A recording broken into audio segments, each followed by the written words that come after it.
Communication system.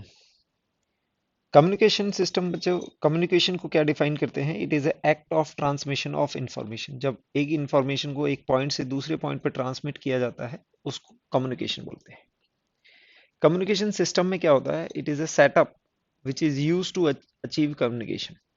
यानी कि ये ट्रांसमिट करता है इंफॉर्मेशन को फ्रॉम सोर्स टू रिसीवर। एक पॉइंट से रिसीवर जो उस इंफॉर्मेशन को रिसीव करता है उस तक जो ट्रांसमिट करता है सेटअप, उसको कम्युनिकेशन सिस्टम हम नाम जानते हैं।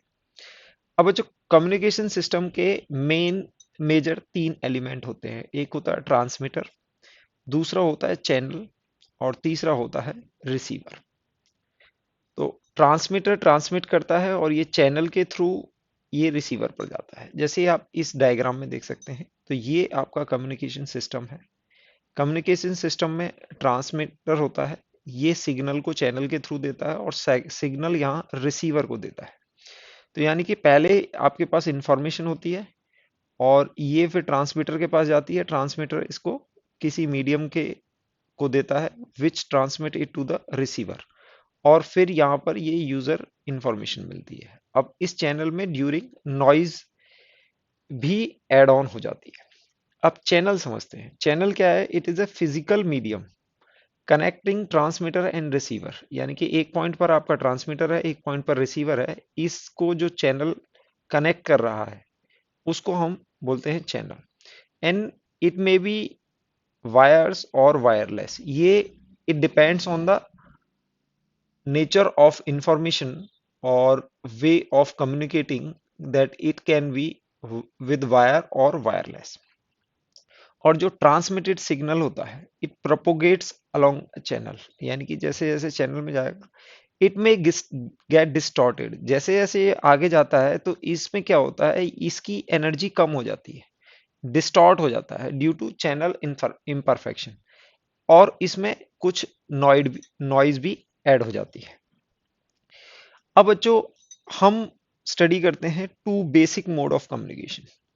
कम्युनिकेशन बेसिकली दो तरह से होता है। या पॉइंट टू पॉइंट कम्युनिकेशन में आपका जैसे टेलीफोन पर आपने बात की, किसी एक को मेल लिखा, या आपने किसी चैट मैसेज के थ्रू आपने किसी से कम्युनिकेट किया, यानी कि one person is communicating with one person. या फिर आप किसी से वीडियो कॉल कर रहे हो but it is with one person only. यानी कि यहाँ पर एक ट्रांसमीटर और एक रिसीवर है, दोनों वन टू वन कम्युनिकेशन है, उसको पॉइंट टू पॉइंट बोलते हैं। और ब्रॉडकास्ट मोड क्या होता है बच्चों? जब आप ट्रांसमीटर एक होता है और रिसीवर मैनी होते हैं। जैसे कि टीवी और रेडियो में क्या होता है, टीवी स्टेशन और रेडियो स्टेशन आपको ट्रांसमिट करते हैं, और इसके मास जो होती है, मास पॉपुलेशन होती है, इसकी रिसीवर एंड पर होती है, तो उसको ब्रॉडकास्ट मोड बोलते हैं। अब we'll get to know some basic terminology used in electronics communication system। तो जैसे सबसे पहले आता है बच्चों ट्रांसड्यूसर। ट्रांसड्यूसर क्या होता है? It converts one form of energy to another. Example microphone. जैसे बच्चों, अगर हमें किसी स्पीकर के थ्रू, या फिर जैसे ये हम लेक्चर रिकॉर्ड कर रहे हैं, तो इसमें साउंड एनर्जी को इलेक्ट्रिकल एनर्जी में कन्वर्ट किया जा रहा है थ्रू माइक्रोफोन, और उसके बाद उसको रिकॉर्ड किया जाता है डिजिटाइज फॉर्म में। तो हमारा जो माइक्रोफोन है वो क्या कर रहा है, साउंड एनर्जी को इलेक्ट्रिकल एनर्जी में कन्वर्ट करता है। तो इट इज कॉल्ड ट्रांसड्यूसर। अब सिग्नल क्या होता है? Information converted to electrical form and suitable for transmission. जब हम इसको ट्रांसड्यूसर के थ्रू आप इलेक्ट्रिकल सिग्नल में कन्वर्ट कर देते हैं, यानी कि एक फॉर्म एनर्जी से दूसरी फॉर्म में कन्वर्ट कर दिया, तो जो इलेक्ट्रिकल फॉर्म बनी एनर्जी की, वो उसको बोलते हैं सिग्नल। अब ये इंफॉर्मेशन आप इलेक्ट्रिक सिग्नल फॉर्म में हो गई है, और it is suitable for transmission. अब इसको आगे ट्रांसमिट किया जाता है with the help of transmitting channel. और ये सिग्नल दो तरह के होते हैं, एक होता है एनालॉग सिग्नल और एक होता है डिजिटल सिग्नल। एनालॉग यहाँ पर बच्चों कंटिन्यूअस वोल्टेज और करंट होता है, और जो डिजिटल होता है उसमें डिस्क्रीट, यानी कि 0101 आप देख सकते हो, या तो ये 5 होगा या 0 वोल्ट होगा। तो ये डिस्क्रीट होता है, यानी कि दो स्टेप में ही आपका या तो 0 है या फुल 5 है। आप यहाँ पर कंटिन्यूस वेरिएशन देख सकते हैं 0 to 5 में, तो इसको एनालॉग बोलते हैं और इसको digital signal. And noise, it is a unwanted signal that disturb the transmission and processing of the message signal. तो अनवांटेड सिग्नल जो उसमें एड ऑन हो जाता है हमारा, जो हमारे ट्रांसमिशन सिग्नल है, तो उसको हम नॉइज बोलते हैं। Transmitter, it is the process of incoming message signal, so it processes the incoming message signal so as to make it suitable for transmitting through the channel। यानी कि जो ट्रांसमीटर होता है वो इनकमिंग मैसेज को process करता है और उसको ट्रांसमिशन के लिए सुटेबल बनाता है। तो यहां पर देखेंगे कि जैसे ट्रांसमीटर में ये पार्ट होता है, ट्रांसमीटर में क्या होता है कि मैसेज सिग्नल आया, अब उसको एम्पलीट्यूड मॉड्यूलेटर और कैरियर के थ्रू उसको क्या होता है कि यहां पर इसको मॉडिफाई किया जाता है। हम आगे वाले सेक्शन में हम एम्पलीट्यूड मॉडिफिकेशन देखेंगे कि कैसे कैरियर वेव के थ्रू इसको मॉडिफाई किया जाता है और फिर इस सिग्नल को एम्पलीफाई किया जाता है, यानी कि एक्स्ट्रा पावर देके इसको और एम्पलीफाई किया जाता है ताकि जो लॉसेस हैं वो कंपेंसेट हो सके, और फिर ये एंटीना के थ्रू, ट्रांसमीटर एंटीना के थ्रू ये रिसीवर के थ्रू ट्रांसमिट किया जाता है, रिसीवर के लिए ट्रांसमिट किया जाता है। तो ये हमारा पूरा सेटअप होता है ट्रांसमीटर का। Then receiver, receiver is it extract the desired message, जो आपने मैसेज भेजा है signal, from the received signal at the channel. यानी कि रिसीवर एंटीना होता है वो सिग्नल को रिसीव करता है और यहां पर जो रिसीवर होता है उसको डिकोड करता है, जिस फॉर्म में जैसे इलेक्ट्रिकल फॉर्म में आया तो उसको दूसरे फॉर्म में चेंज करता है, दैट इज द रिसीवर। एटोनिएशन, एटोनिएशन क्या होता है कि जैसे भी आप सिग्नल भेज रहे हैं तो वो due to the channel imperfection and all उसकी एनर्जी रिड्यूस हो जाती है, एनर्जी लॉसेस होते हैं। तो this is the loss of strength in the signal while propagating through the medium is known as attenuation, यानी कि वो सिग्नल की स्ट्रेंथ आपकी कम हो जाती है। Amplification, the process of increasing the amplitude of a signal using the amplifier, it is necessary to compensate the attenuation. तो यानी कि जो प्रोपोगेशन में आपके एट्यूनेशन होगा उसकी एनर्जी कम होगी, तो उसको हम ऑलरेडी उसको एम्पलीफाई कर देते हैं। जैसे आपका सिग्नल है 0 to 5 वोल्ट में, 0 to 5 वोल्ट में, अगर आपको इसको एम्पलीफाई कर देते हैं 0 to 10 वोल्ट में, तो अगर इसके लॉसेस भी होंगे तो वो इसमें कंपेंसेट हो सकते हैं। Next is range, it is the largest distance between a source and the destination up to which the signal is received. यानी कि एक पॉइंट से दूसरी पॉइंट पर जिस लार्जेस्ट रेंज में ये सिग्नल रिसीव हो सकता है उसको बोलते हैं हम range. Next is bandwidth, bandwidth क्या होती है? It is a frequency range over which N equipment और सिग्नल ट्रांसमिट, इक्विपमेंट वर्क करता है या फिर सिग्नल ट्रांसमिट करता है, उसको बोलते हैं bandwidth. It's a very common term in communication. Modulation, process of super imposing message signal on the carrier wave. यहाँ पर क्या होता है, जो ट्रांसमीटर सिग्नल होता है तो हमारा जो ओरिजिनल मैसेज होता है और एक कैरियर वेव होती है उसको हाई फ्रिक्वेंसी वेव में कन्वर्ट करके उसको ट्रांसमिट करते हैं, इस प्रोसेस को बोलते हैं मॉड्यूलेशन। और डीमॉड्यूलेशन बच्चों क्या होता है? It is a process of retrieval, जो हमने मॉडिफाई करके उसको कैरियर वेव के साथ मॉडिफाई किया और ट्रांसमिट कर दिया। अब रिसीवर एंड पे क्या होगा, वो उसको डीमॉड्यूलेट कियागा, यानी कि this is the retrieval of information from the carrier wave. अब इसको हमने कैरियर वेव के साथ मिक्स करके रिसीवर को ट्रांसमिट के थ्रू रिसीवर तक पहुंचा दिया। रिसीवर पे क्या होता है, उस इंफॉर्मेशन को एक्सट्रैक्ट करते हैं, इसको एक्सट्रैक्ट करते हैं, उसको बोलते हैं हम डीमॉड्यूलेशन। रिपीटर, रिपीटर क्या होता है? It's a combination of receiver and transmitter use to extend the range of communication. जैसे ये हमारा ट्रांसमिटिंग एंटीना है और ये हमारा रिसीविंग एंटीना है। अब यहाँ पर इनकी रेंज अगर हमें बढ़ानी है तो हम यहाँ पर बीच में एक रिपीटर लगाते हैं, यानी कि ये ट्रांसमीटर से रिसीव करेगा और फिर ट्रांसमिट कर देगा, तो यहाँ रिसीवर हुआ। तो यानी कि it is a combination of receiver, तो इसमें रिसीवर भी होगा और ट्रांसमीटर भी होगा, तो this is a combination of receiver and transmitter and this is called repeater, ताकि आपकी रेंज कम्युनिकेशन की इंक्रीज हो सके। अब यहाँ पर बच्चों कुछ इंपॉर्टेंट वायरलेस कम्युनिकेशन की फ्रीक्वेंसी बैंड दी हुई है। जैसे स्टैंडर्ड एएम ब्रॉडकास्ट जो होती है 540 to 1600 किलोहर्ट्ज दी हुई है। एफएम ब्रॉडकास्ट आप जनरली अपने एफएम रेडियोज में देख सकते हैं, तो 88 टू 108 मेगाहर्ट्ज पर उसकी फ्रीक्वेंसी चेंज होती है। टेलीविजन की जो फ्रीक्वेंसी होती है वो ये very high frequency TV, ultra high frequency and ultra very high frequency TV and ultra high frequency TV पर यहाँ पर ये आप देख सकते हैं, दिस इज 54 टू 890 900 मेगाहर्ट्ज तक जाती है। और जो मोबाइल फोन पर या फिर रेडियो पर जो कम्युनिकेशन होता है उस पे आप देख सकते हैं, mobile to base station is 9 896 to 901 megahertz और ये 840 टू 935। सैटेलाइट कम्युनिकेशन के लिए ये गीगाहर्ट्ज में पहुंच जाती है, ये अपलोड और डाउनलोड आपको फ्रीक्वेंसी दे रखी है। Next is bandwidth of a signal. Bandwidth क्या होती है? बैंडविड्थ अभी हमने बताया था कि जिस रेंज पर कोई भी इक्विपमेंट काम करता है या सिग्नल ट्रांसमिट किया जाता है। जैसे ऑडियो सिग्नल के लिए बैंडविड्थ आपको जनरली क्या होती है? ऑडियो सिग्नल होता है 20 हर्ट्ज टू 20 किलो हर्ट्ज, तो हमें ऑलमोस्ट 20 किलो हर्ट्ज की बैंडविड्थ चाहिए कि किस रेंज में ये काम करता है। स्पीच या टेलीफोनिकल जो वॉइस होती हैं या फिर सिग्नल होते हैं वो 300 टू 3100 हर्ट्ज में जाते हैं, यानी कि इसको हम बोल सकते हैं इन दोनों की रेंज को, this is 2800 hertz. Video signals जो ट्रांसमिट होते हैं वो अप्रॉक्स 4.2 मेगाहर्ट्ज तक होते हैं, और टीवी सिग्नल्स जिसमें पिक्चर, ऑडियो और वीडियो मिक्स होता है उसमें 6 मेगाहर्ट्ज तक जाता है। Then propagation of EM waves. EM wave का प्रोपोगेशन ये बच्चों तीन टाइप से होता है। एक होता है सरफेस वेव प्रोपोगेशन, इसको ग्राउंड वेव प्रोपोगेशन भी बोलते हैं।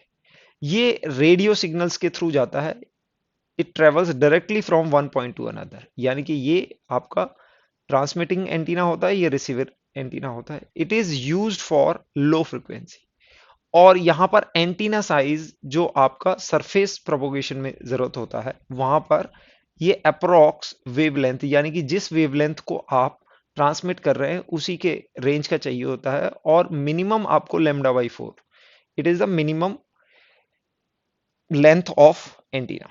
Okay, now the sky wave. Sky wave में क्या होता है? Sky wave can be up to 30 megahertz तक के सिग्नल हैं वो स्काई वेव के थ्रू प्रोपोगेट यानी कि ट्रांसमिट किए जा सकते हैं। अब ये क्या होता है? ये हमारा जो अर्थ में एक आयनोस्फीयर होता है वहां से ये हमारी 30 मेगाहर्ट्ज तक की जो फ्रिक्वेंसी होती है वो रिफ्लेक्टेड बैक हो जाती है। तो this ionosphere range up to 65 to 400 kilometre. Frequency which are higher than 30 megahertz penetrate through the ionosphere, और ये आयनोस्फीयर को पेनिट्रेट कर जाती हैं, and that can not be transmitted through sky wave. जो आयनोस्फीयर से रिफ्लेक्ट हो जाती हैं उनको हम स्काई वेव्स बोलते हैं। अगर 30 मेगाहर्ट्ज से ऊपर की आपको फ्रीक्वेंसी चाहिए तो उसके लिए हम स्पेस वेव ट्रांसमिशन यूज करते हैं। स्पेस वेव में हमारी फ्रीक्वेंसी क्या होती है? इट इज 40 मेगाहर्ट्ज से ज्यादा होती है, used for line of site communication. ये लाइन ऑफ साइट कम्युनिकेशन के लिए यूज होती है। अब लाइन ऑफ साइट डिस्टेंस क्या होता है? Eight which the transmitting and receiving antenna can see each other. ये रिसीविंग एंटीना और ट्रांसमिटिंग एंटीना दूसरा दोनों एक दूसरे को देख सकते हैं। तो यहां पर ये डिस्टेंस निकालते हैं, ये आप देख सकते हैं ये कर्वेचर ऑफ अर्थ है, और ये हाइट ऑफ रिसीवर एंटीना है, और ये हाइट ऑफ ट्रांसमिटेड एंटीना है। तो आप देखेंगे ये होराइजन को टच करता हुआ आ रहा है, तो मैक्सिमम डिस्टेंस यहां से यहां तक हो सकता है, यानी कि ये ट्रांसमिशन का हो गया और ये रिसीविंग का हो गया। This can be the maximum distance जिसमें ये आपका सिग्नल ट्रांसमिट हो सकता है, और transmitting antenna direct receiving antenna को देख सकता है। अब ये डिस्टेंस बच्चों कैसे निकाला जाता है? D is calculated by √2r into height of transmitting antenna plus √2r height of receiving antenna. अब बच्चों यहां पर r क्या है? r is the radius of earth, that is 6400 kilometres. Okay, 6400 kilometres आ सकता है, आप इसको 6.4 इंटू 10⁶ मीटर्स भी ले सकते हैं। तो ये आपका 6400 kilometre is the radius of अर्थ। यहाँ पर ये आर रेडियस ऑफ अर्थ की वैल्यू है। यहाँ पर हाइट ऑफ ट्रांसमिटिंग एंटीना और हाइट ऑफ रिसीविंग एंटीना से आप ये डिस्टेंस निकाल सकते हैं। बच्चों इसमें जेई मेंस में कई बार इस क्वेश्चन इसी फॉर्मूले पे क्वेश्चन पूछा जाता है।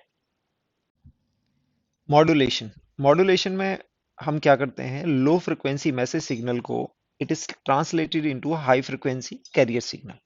जैसे यहाँ पर कैरियर सिग्नल है, this is A C, this is the amplitude and sine omega C T plus five. तो यहाँ पर जैसे आप ये देख रहे हैं कि तीन वेरिएबल हैं, ए सी, ओमेगा सी एंड फाई सी। तो इन तीन वेरिएबल को चेंज करके हम यहाँ पर, अगर हम कैरियर वेव के एम्पलीट्यूड में मैसेज सिग्नल को इंसर्ट करते हैं तो वो एम्पलीट्यूड मॉडिफिकेशन हो जाता है। और अगर हम ओमेगा सी को चेंज करते हैं तो वो फ्रिक्वेंसी मॉड्यूलेशन होता है। और अगर हम फाई यानी कि फाई सी को चेंज करते हैं तो वो फेज मॉड्यूलेशन होता है। आप यहाँ पर फिगर में देख सकते हैं कि अगर ये कैरियर वेव है और ये मैसेज वेव है, आप ये देख सकते हैं ये आपकी मैसेज वेव है और ये कैरियर वेव की फ्रिक्वेंसी कहीं ज्यादा है आपकी मैसेज वेव से। तो अगर हम एम्पलीट्यूड मॉडिफिकेशन करते हैं तो इसका एम्पलीट्यूड यानी कि ये एनवलप बन जाता है हमारा, message signal is envelope to this amplitude, यानी कि इसका एम्पलीट्यूड हमारे मैसेज सिग्नल के अकॉर्डिंग चेंज होता है। और अगर हम फ्रीक्वेंसी मॉड्यूलेशन करते हैं तो इसकी फ्रीक्वेंसी इंक्रीज और डिक्रीज हमारे मैसेज सिग्नल के अकॉर्डिंग होगी। तो यहाँ पर आप देख सकते हैं मैसेज सिग्नल जैसे डाउनवर्ड आ रहा है तो यहाँ पर फ्रीक्वेंसी डिक्रीज हो जाती है, अगेन यहाँ पर फ्रीक्वेंसी इंक्रीज हो रही है, और जब भी मैसेज सिग्नल डाउनवर्ड आएगा फ्रीक्वेंसी यहाँ पर डिक्रीज हो रही है। तो अगर ये मैसेज सिग्नल के अकॉर्डिंगली फ्रीक्वेंसी इंक्रीज और डिक्रीज होती है। और इसमें फेज भी आप देख सकते हैं कि यहाँ पर अगर हमारा मैसेज सिग्नल डाउन आता है तो फेज में भी यहाँ पर चेंजेस आ जाते हैं, फेज वेरिएशन हो जाता है। तो this is called phase modulation. तो अब ये देखते हैं मॉड्यूलेशन कैसे होता है। तो यानी कि अगर आपके पास कैरियर सिग्नल है A C sine omega T sine omega C is the frequency of carrier signal, ये होती है हमारी कैरियर वेव। और मैसेज सिग्नल है हमारा ए एम, यानी कि this is the amplitude of message signal omega M into T, ये this is the frequency of message signal. So अब इसको हम इसके ऊपर ट्रांसलेट करते हैं, यानी कि मैसेज सिग्नल को हम कैरियर वेव पर ट्रांसलेट करते हैं तो आपको ऐसा फंक्शन मिलता है ए सी, यानी कि इसमें एम्पलीट्यूड में चेंज कर दिया आपने, मैसेज सिग्नल को कहाँ इंसर्ट कर दिया, इसके एम्पलीट्यूड पार्ट पर।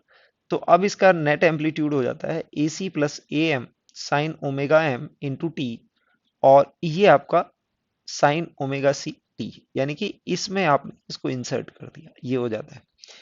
अगर आप यहां से अगर इसको ओपन करते हैं तो आपको एक टर्म मिलेगा A C sine omega C T, और यहां पर दूसरा टर्म आपको जो मिलेगा that is one is A C sine omega C T और second into sine omega M T sine omega C T. इस टर्म को हम म्यू ए सी लिख देते हैं, mu A C equals to A M, और mu की value आपके पास आ जाएगी ए M by A C.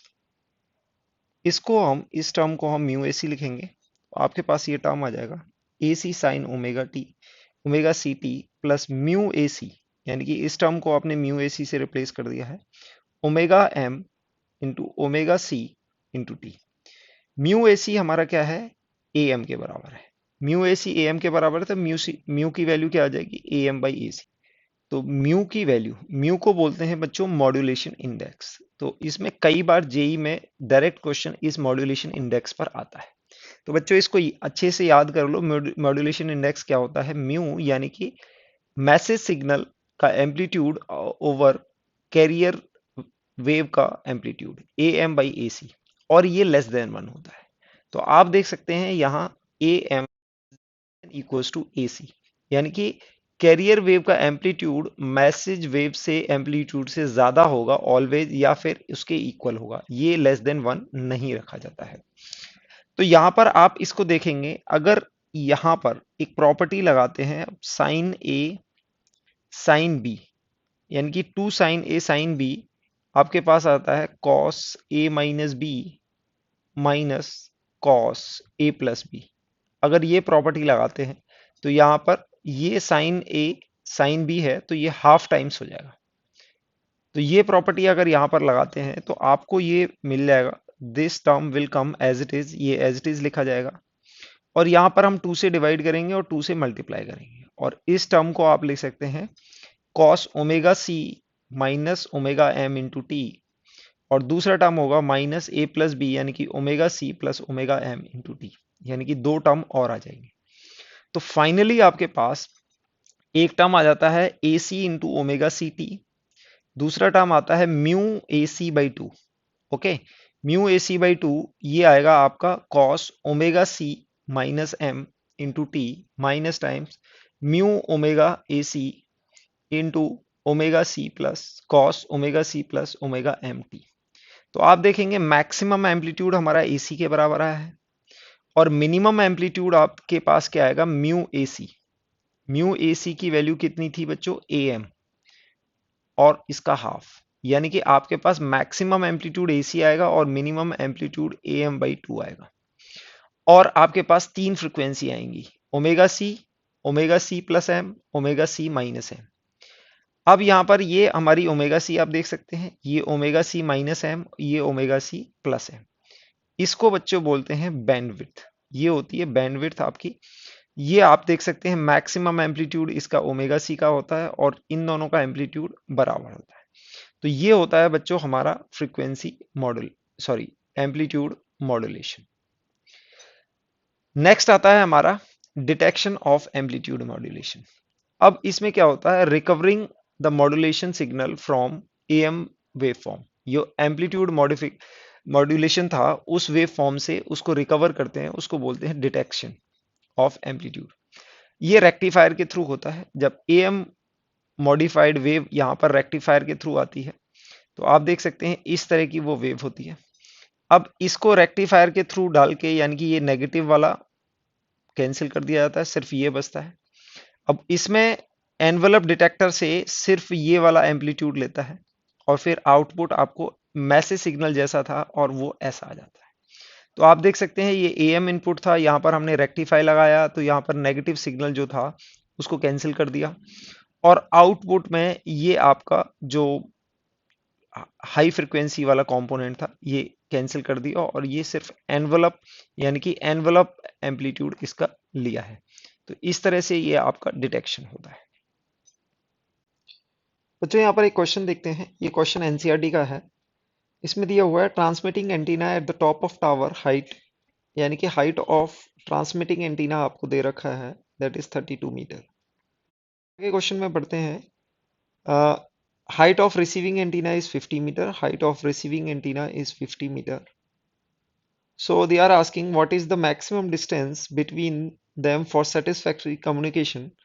Line of sight mode में आपको कम्युनिकेशन करना है, और रेडियस ऑफ अर्थ का इंफॉर्मेशन आपको दे रखा है 6.4 इंटू 10⁶ मीटर। इसको आप 6400 किलोमीटर भी लिख सकते हैं। ओके, सो यहाँ पर हमने d की वैल्यू पढ़ी थी that is √2 re, √2 radius of earth into height of transmitting antenna plus √2 re height of receiving antenna. तो यहाँ पर आप इसको मल्टीप्लाई करेंगे that is 6.4 into 10⁶, height of transmitting antenna is 32, root करेंगे प्लस 2 टाइम्स ऑफ 6.4 इंटू 10⁶, और यहाँ पर ही आएगा आपका 50, इसको रूट करेंगे तो आप इसको मल्टीप्लाई करेंगे, you will get 64 into 10⁵ whole का रूट, और यहाँ पर ये आपके पास 100 इंटू 64 इंटू 10⁵, ये इसका रूट आ जाएगा। इसको आप कैलकुलेट करेंगे तो यहाँ पर आपके पास 64 आ जाएगा और 10⁻² बाहर आ जाएगी और ये √10 बचेगा, और इसको आप करोगे तो 108 यानी कि 80 आपके पास ये आ जाएगा, यहाँ से 10 और यहाँ से 8, अगेन 10⁻² भी बाहर आ जाएगी और यहाँ पर √10 बचेगा। तो इसको आप देखोगे तो दोनों को सम करोगे तो ये आपके पास 144 √10 इंटू 10⁻²। इसको आप अप्रॉक्सी कैलकुलेट करोगे तो ये आपको 45.5 इंटू 10⁻³ मीटर्स आ जाएगा, यानी कि it will give you value of 45.5 kilometres. इतना आपको डायरेक्ट लाइन ऑफ साइट में कम्युनिकेट हो सकता है through these antennas. Next question भी ये एनसीईआरटी का है। क्वेश्चन मैथ से सिग्नल दे रखा है आपको फ्रीक्वेंसी, यानी कि this is peak voltage 10 volts modulated by a carrier frequency of 1 megahertz, peak voltage is 20 volt. Determine the modulation index and sideband produced. तो बच्चों सबसे पहले यहां पर आपको यानी कि मैसेज मैसेज सिग्नल आपको दे रखा है जिसका आपको एम्पलीट्यूड दे रखा है 10 वोल्ट, और यहां पर आप फ्रीक्वेंसी बोल सकते हो that is 10 kilo hertz. Okay, और यहां पर 10 किलो हर्ट्ज फ्रीक्वेंसी, हम इसको लिख देते हैं frequency of message signal is 10 kilo hertz. Okay, और आपको कैरियर वेव का आपको एम्पलीट्यूड दिया है 20 वोल्ट्स, और यहाँ पर फ्रीक्वेंसी ऑफ कैरियर आपको दी हुई है 1 मेगाहर्ट्ज यानी कि 10 की पावर 3 किलो हर्ट्ज, ये दी हुई है। तो मॉड्यूलेशन इंडेक्स म्यू की वैल्यू क्या होती है बच्चों, यहाँ पर होती है A M by A C. A M कितना होगा यानी कि 10 और ये होगा 20, तो ये आ जाएगा आपके पास 1/2 दैट इज 0.5। ये आपका मॉड्यूलेशन इंडेक्स होगा फर्स्ट पार्ट। सेकंड पार्ट में इन्होंने पूछा साइड बैंड। साइड बैंड बच्चों, साइड बैंड फ्रीक्वेंसी होती है यानी कि F C minus F M और F C plus F M, ये आपकी साइड बैंड फ्रीक्वेंसी होती है। जब हम मॉड्यूलेशन करते हैं तो हमें तीन फ्रीक्वेंसी मिलती है, F C plus F M, F C minus F M. तो F C plus minus F M करेंगे तो this will give you that is 1000 minus 10, तो आपके पास 1000 माइनस 10 किलो हर्ट्ज, और ये 1000 प्लस 10 किलो हर्ट्ज, तो ये आपके पास आ जाएगा 990 किलो हर्ट्ज और 1010 किलो हर्ट्ज। ये आपकी साइड बैंड फ्रीक्वेंसी आ जाएगी। नेक्स्ट क्वेश्चन यहाँ पर ये जेई मेंस का अगेन 2013 में पूछा गया क्वेश्चन है। यहाँ पर ये मॉड्यूलेशन के ऊपर है। Career wave is given like this, modulator is given like this is the signal message, then equation of modulated cm and its modulation index are respectively। तो यहां पर ये cm दिया हुआ है और ये मॉड्यूलेशन इंडेक्स दे रखी है। ओके, तो आपने इसको हम क्या लिखते हैं, यानी कि हमारे पास ये आ जाता है, ये हमारा cm होता है हमारा ac plus am sine omega m t, this is C T, ये आता है हमारे पास and sine omega C T, ये आता है। अब आपको देखोगे यहां पर ये कॉमन ले रखा है, तो ए सी को अगर आप कॉमन लेते हो, A C is common, then 1 plus A M by A C into sine omega M into T into sine omega C T, ये दिया हुआ है। इस टाइप का फंक्शन आपको, इस टाइप का फंक्शन आप देखेंगे यहां पर आपको मिल रहा है, तो यहाँ पर ओमेगा एम आएगा, पहले अंदर आपके पास ओमेगा एम आएगा, तो यानी कि आपके पास ए बी सी ऑप्शन है, ये हो सकते हैं, और बाहर ओमेगा सी आएगा, तो यानी कि आपके पास ए और सी ऑप्शन है, क्योंकि यहाँ बाहर ओमेगा सी आएगा, अंदर आपका ओमेगा एम आएगा, तो यहाँ पर दोनों ओमेगा एम है, तो आपके सी और ए ऑप्शन में से हो सकते हैं।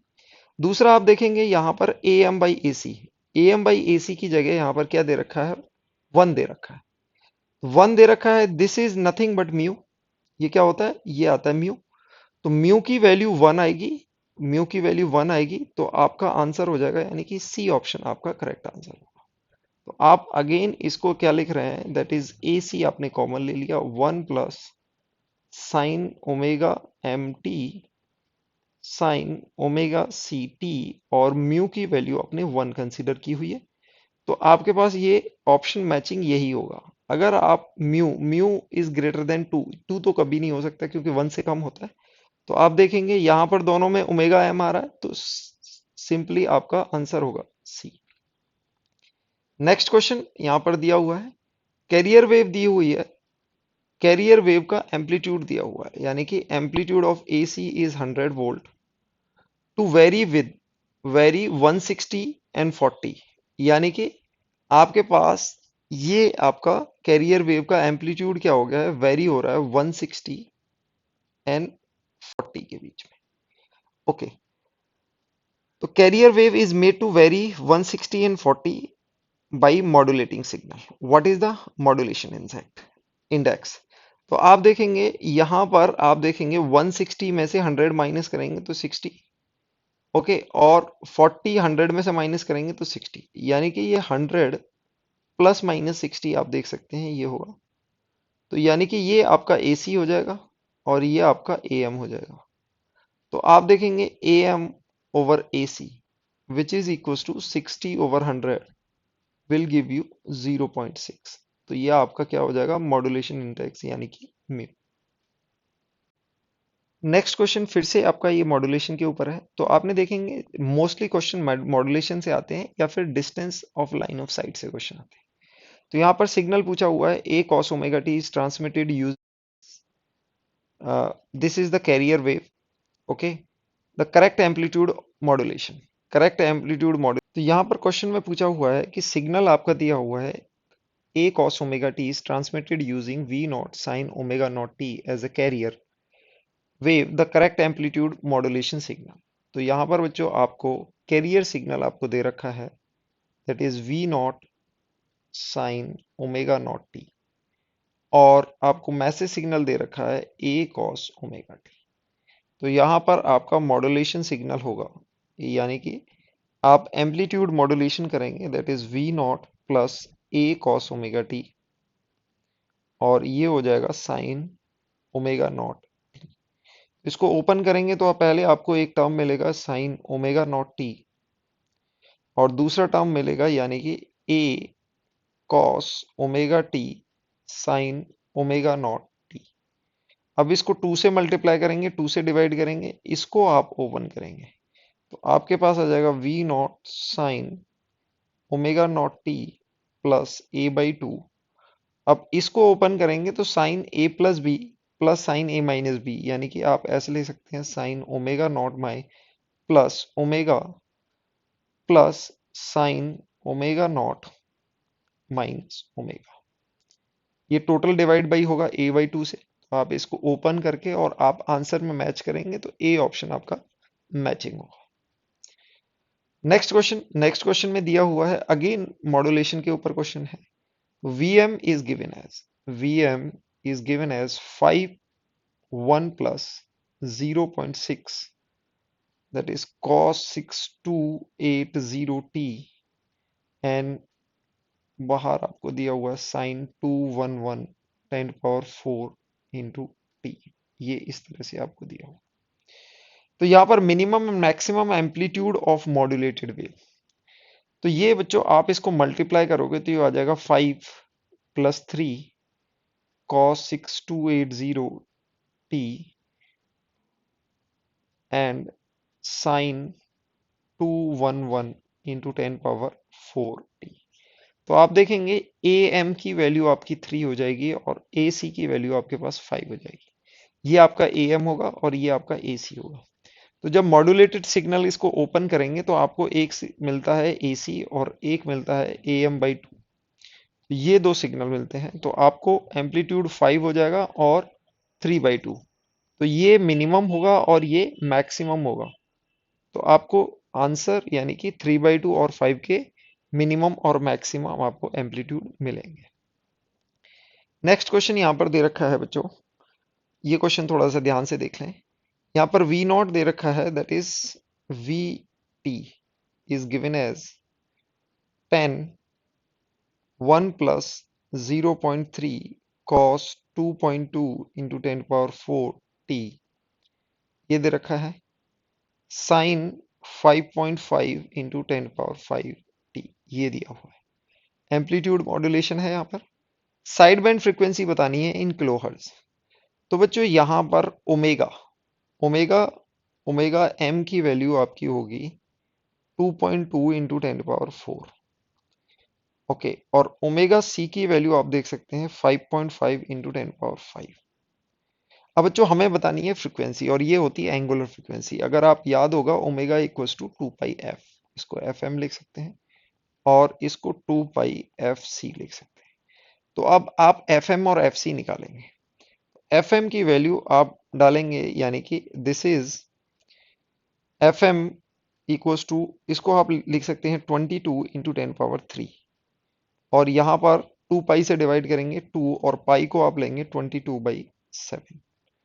तो ये वैल्यू होगी 7/2 × 10⁻³ दैट इज 3.5 किलो हर्ट्ज।